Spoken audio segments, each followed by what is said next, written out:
I was studying and I found something really interesting.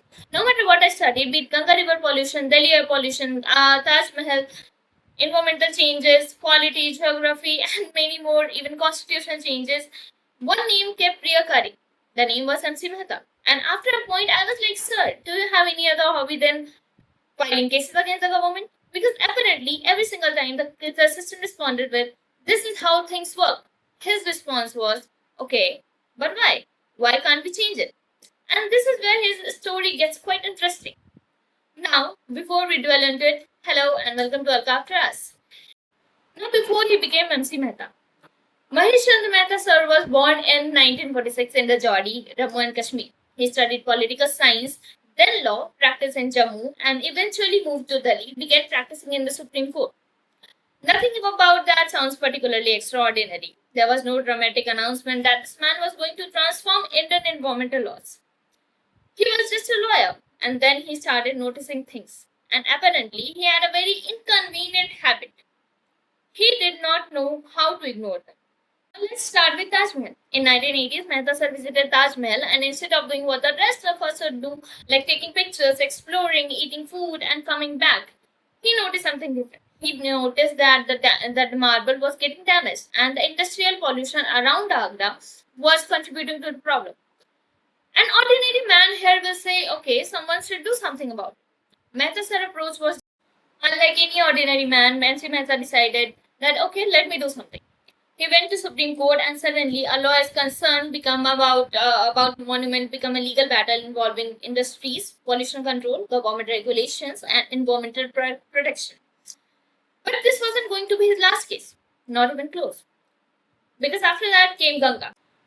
Industrial units were discharging untreated waste into the river. Sewage was entering it to municipal corporation, and the obvious question was: if everyone knew that the river was being polluted, why is nobody doing anything about it? So, MC Mehta approached the Supreme Court, and the Ganga pollution litigation became one of the landmark environmental proceedings in India. At this point, something interesting was happening. He wasn't merely asking the court to punish one factory. He was forcing the machinery of the state to confront an entire system. And that distinction is important because pollution wasn't really just environment problem anymore. It was a governance problem. Then there was oleum gas leak. And this is where his story takes a completely different turn.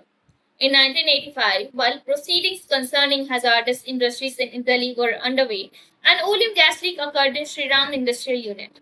People were affected, and the case that followed became one of the most important developments in Indian environmental and constitutional law. The Supreme Court developed the principle of absolute liability for enterprises engaged in hazardous or inherently dangerous activities. In simple language, if you choose to run a dangerous industry, you don't get to escape responsibilities when that danger actually harms people. And suddenly, MC Mehta wasn't just appearing in environmental textbooks, he was influencing the way Indian constitution understood responsibility itself. But Mehta sir didn't stop there because he went after Delhi's pollution. Because in 1985, Mehta sir also filed another petition concerning Delhi's pollution. And the timeline is crazy because this work didn't end in 5 years, 10 years, 20 years. 40 years later, the Supreme Court was still dealing with the consequence of that litigation. The case expanded over time into questions of vehicular pollution, industrial emission, public transport, fuel standards, waste management, and much more. The court's intervention contributed to major measuring, including the transition of Delhi's public transport toward cleaner fuel emission standards and vehicle restriction and other pollution control measures. And this is the point where the story gets almost absurd because imagine filing a case in 1985 and 4 decades later your case is still influencing government policies. It highlights how a simple step can actually influence the system around us. And maybe this is why we keep saying his name again and again.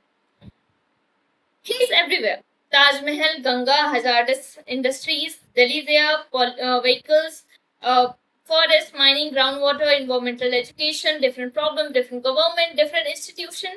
But the basic question remains remarkably similar. If you know this is happening, so what are you doing about it? And that makes his contribution quite interesting because he did not create pollution. He did not run the industries. He did not control the municipal corporations.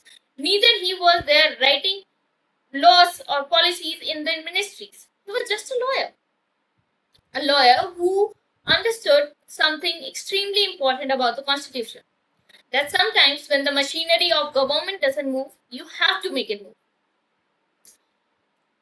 And this is where I think we need to stop looking at MC Mehta simply as an environmentalist, because his bigger contribution was never about environment. It was actually about questioning institution. Think about it. A government can have laws, rules, departments, committees, reports, notification, order, files. Like everything can exist perfectly on paper. And yet, the river can be polluted, the roads can be damaged, the air can be toxic, the forest can still disappear, the monuments can still deteriorate. So, what happens when the paperwork says everything is fine, it is under control, but the reality says otherwise? That's where questioning becomes powerful. There's actually something uncomfortable about Mehta's story because his success is inspiring, but it also exposes a weakness. If a citizen has to repeatedly approach the Supreme Court to make environmental laws actually work, what does that tell about the executive machinery? The judiciary can intervene, a lawyer can question, a citizen can file a PIL. But ideally, shouldn't the system itself be capable of identifying these problems and correcting them? This is why MC Mehta's story isn't simply about one great lawyer save the environment. It's also why did the system need one lawyer to keep reminding it to do its own job? And that's much more the uncomfortable question. 2026, something poetic happened. The Supreme Court officially, technically closed the 1985 judicial proceedings over the Delhi pollution case. But it simply didn't say that pollution problems were goodbye. Instead, it reorganized it in fresh proceedings because technically the case has closed, but the question didn't. Because Delhi still has pollution, rivers are still polluted, India still have pollution issues, and environmental laws still face implementation problems. The institution needs people who can still ask why. Why are we doing that way? Why aren't the policies getting implemented rightly? And that's what I find most fascinating about MC Mehta. It's not about the number of times he filed the cases, it's not about the times he won. It's about the fact that he kept noticing things that everyone else ignored, that everyone else somehow learned to accept. Because the system was very good at becoming normal. A bad process becomes procedure, a broken system becomes the way things work, a ridiculous rule becomes a policy, and eventually nobody questions it anymore. We just follow the paperwork, we follow the orders, we follow the hierarchy, we follow the flow. And that's exactly how institution stops improving. Because blind compliance can maintain a system, but it cannot necessarily improve one. And every organization needs people who are willingly there to look at something and say, why? Why are we doing that? Why isn't this working? Why are we accepting this? And most importantly, what happens if we change it? MC Mehta's story for me is ultimately not about one lawyer. It's about the power of noticing, because sometimes the change doesn't begin with someone having all the answers. It begins with one person refusing to stop asking questions. And maybe that's exactly the kind of person every government, every corporation, every institution needs. Desperately.